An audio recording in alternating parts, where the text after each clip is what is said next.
Hi, nobodies. It's my ugly mug again. Um, Today was not a great day. No, I had some anxiety. Of course, I knew when I woke up I was a little off, and that made it really hard for me to concentrate on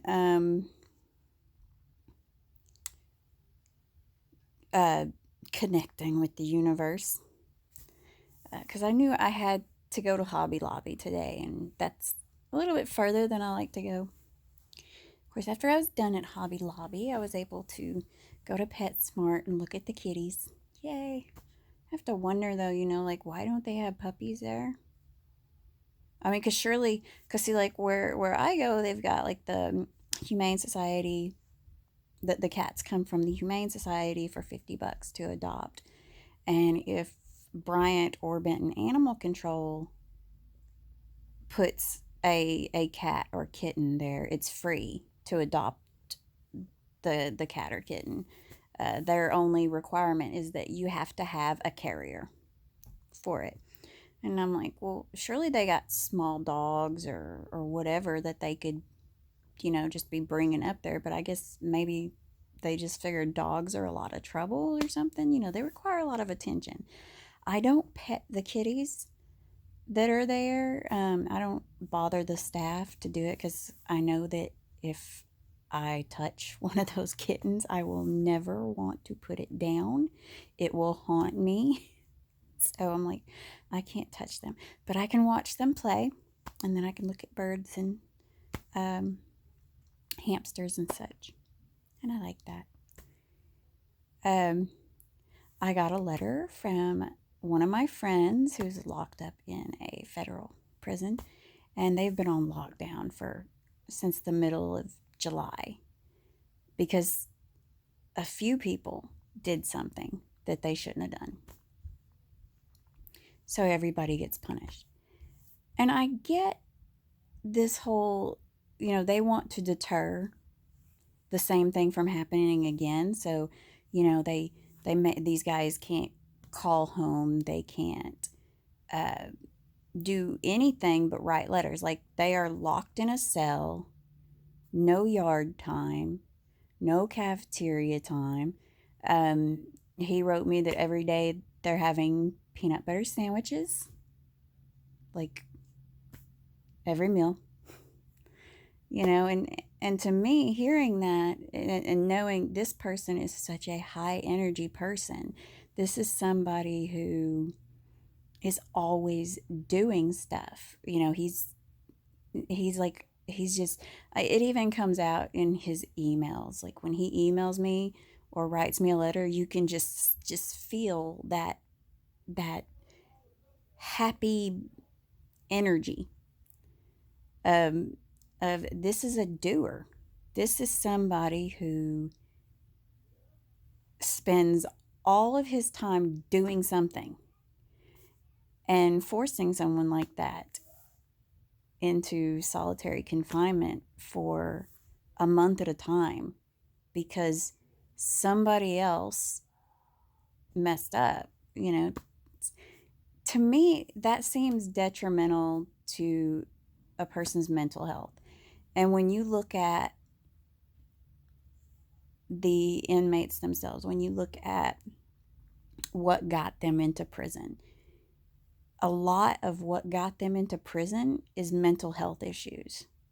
You know, um, things that need to be taken care of with either medication or therapy, something. And they're not required to do those things. I mean, I think some judges can say, you have to have therapy, but or take medicine, but I don't think that they really force that on people. So you got to know that you need help, got to know that you got to want it. Got to want to get better. Um, my friend, he was in one of those situations where you don't know what you're going to do until it's right in front of you. And frame of mind could have changed things. This was not somebody who was drunk or messed up, but even if he would have been drunk or high, that would scream of a mental problem that, because alcoholism and drug use are typically because there's something you don't want to feel. And you start to feel that when you're straight or sober. So you turn to what makes you feel the way you want to feel or what takes away the feeling you don't want to feel. So most of these prisoners have mental problems. Taking them away from what limited freedoms they get to communicate. I mean, my friend is like, I'm not in this place to make friends, but he's got people that are of the same culture. He's part American Indian, so it's important for them to do their rituals and honor their culture.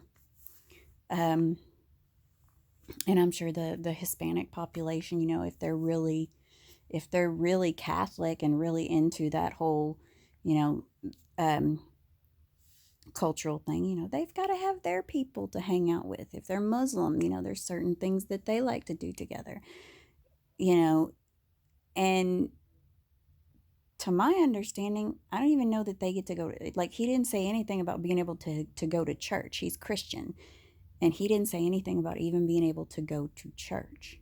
So no phone calls, nothing, no visits, and doing that to people who haven't done anything while they're in there.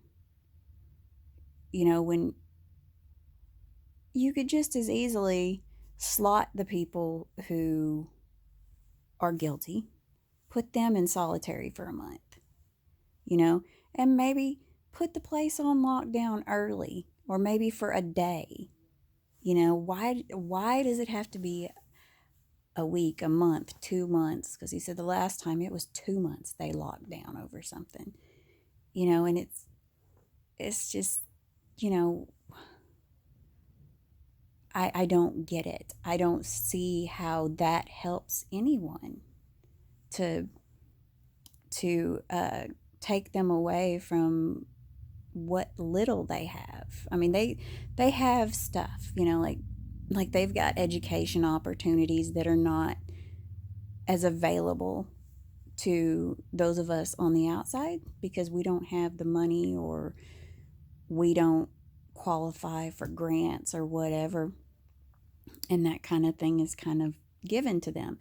But see, that in and of itself is a way to help them be productive and to help them when they get out. So I understand those programs being there, because even people serving a life sentence can be in those programs. Um, I think even if you're on death row, you can go to classes. Um, but I got a letter from him today, and he said, "Well, it looks like it'll be, we should be off by the 15th of this month." And I was like, "Okay, that's cool," because I know he's just like he's feeling so caged because he's such a free spirit, and I can see, I can just kind of picture him, just kind of like a butterfly flitting around the yard or something. Um, if not physically, then mentally, thinking I've got to do this, I've got to do that.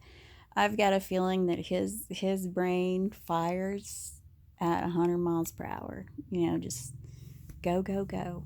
I've never been that kind of person, so it's kind of nice to get that energy from him.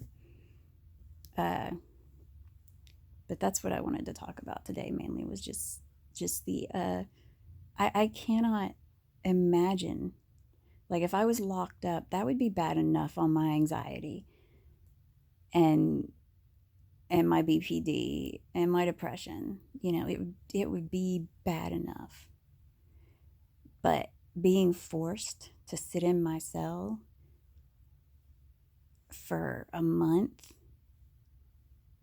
with nobody to talk to, the only thing I can do is write letters and wait to see if somebody writes me a letter. And if nobody writes me a letter, oh my God.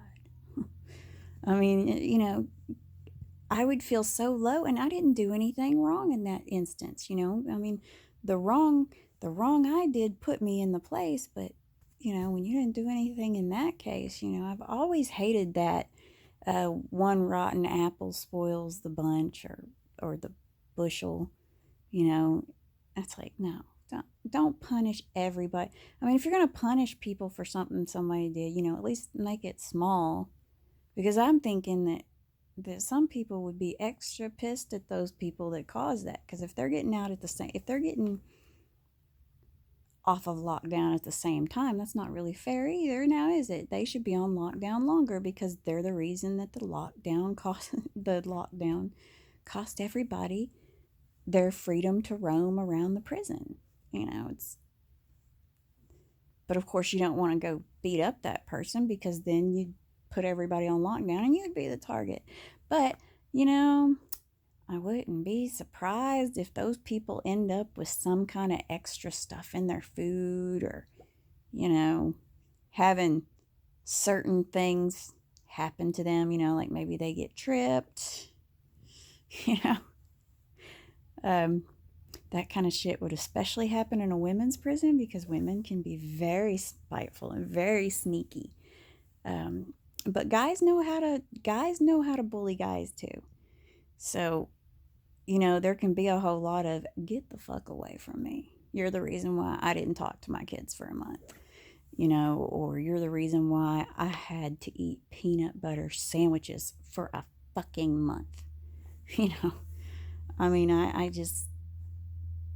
can't see it being good for the mass population to say, we're going to lock you up in solitary. Everybody. I mean, so everybody else is suffering with you. At least there's that, but it really doesn't do you any good. And I guess you could have, like, I don't know exactly what his facility looks like, but I guess you'd have like little kites or something to communicate with the people on either side of you. But what if you don't like them? Which I guess any port in a storm, right? So yeah, I'm looking really forward to him being able to communicate, not just with me. I want, he sends me a letter and says, ask my mom how my kids are, and that just breaks my heart, because he should be able to talk to his mom and say, how are my kids?